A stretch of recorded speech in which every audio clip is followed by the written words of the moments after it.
Konnichiwa, Samurai James here. Today we're going to learn two ways to tie a kabuto.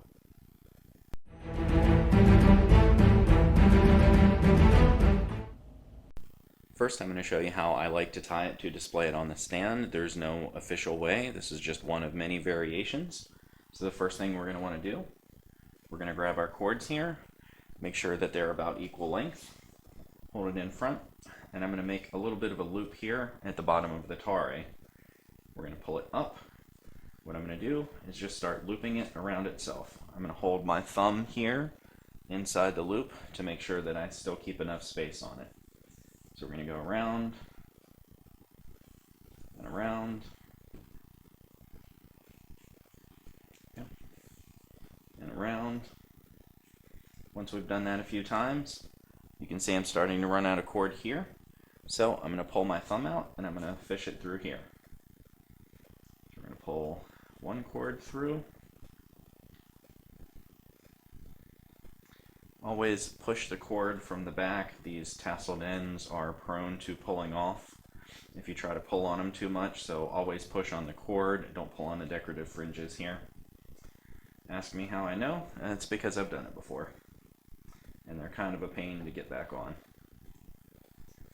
Alright, now, as we continue to pull this second one through the loop, well, that's kind of a display knot here, but we can make it a little bit better, and the way that we do that is by pulling off the slack here. So you can see the part of the loop here that feeds back up in. We're just going to pull on this and it's going to tighten it right back up against the top. Now that's going to give us a bigger loop here, so what we're going to do is we're just going to take that slack out of the loop by pushing the cord around on itself. We're basically going to tighten it going up the chain exactly as we did when we put it on. So take the slack out of that set, take the slack out of this set, take the slack out of this last set here up top, which is going to give us more slack in the back. And with that, we simply pull the tail down here. There you go. Now we have a nice pretty display knot, which is something just a little bit fancier than a regular bow knot. Next, I'm going to show you how to tie it when you're wearing it to keep it from shaking around on your head as much. Now I'm going to show you one way to tie the kabuto on your head. This method I particularly like because it doesn't rattle around nearly as much. Now, for this particular kabuto, there are 3 anchor points for the helmet cords. On some, you'll actually have the front 2 and 2 at the rear, so it'll have 4 points. Some will even have 5 points. Mine has the 3 points, which is the most common way that you'll find it, so I'm going to show you how to tie off those.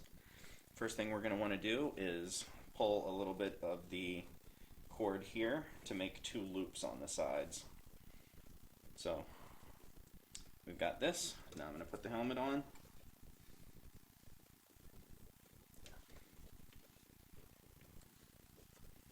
I'm going to make sure that I've got my loops down on the sides here.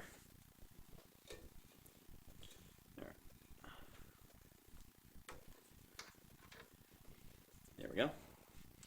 2 loops into place. You'll notice my mempo keeps falling off. That's because I don't have it tied all the way tightly. But that's alright. There we go. Get the loops over my ears. Now, first thing we're going to want to do is take one cord.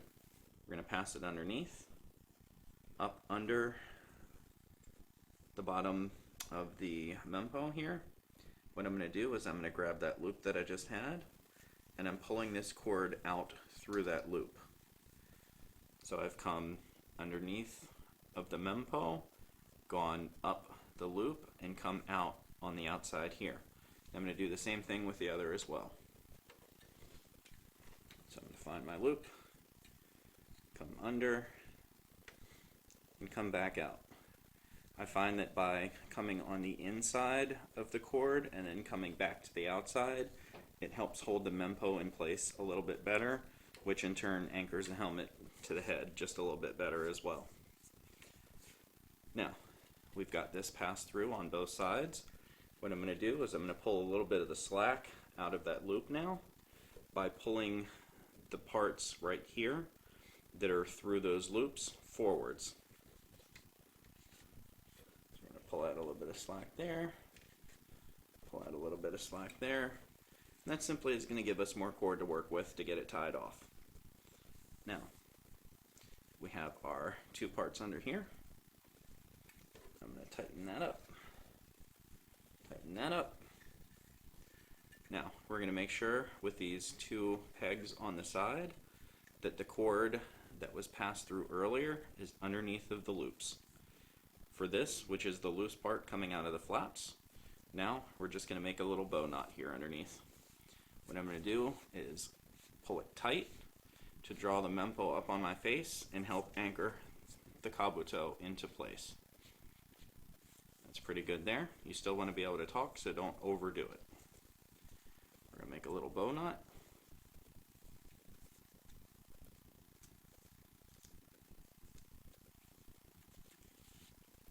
I'm trying to watch myself in the camera and do it backwards.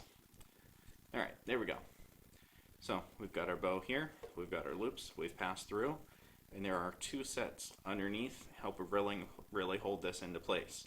Now what this does is, even though the cord is in three places like that, if we'd simply wrapped it down underneath and tied it off, it's really only holding it at the side, so there's a lot of front and back movement. Now you'll notice that my helmet has both a Maidate crest and the Wakidate horns, and these large Fukigaishi ear flaps. Despite that, you'll see, even as I move my head around, there's very little movement to it. It's anchored into place nice and tight here.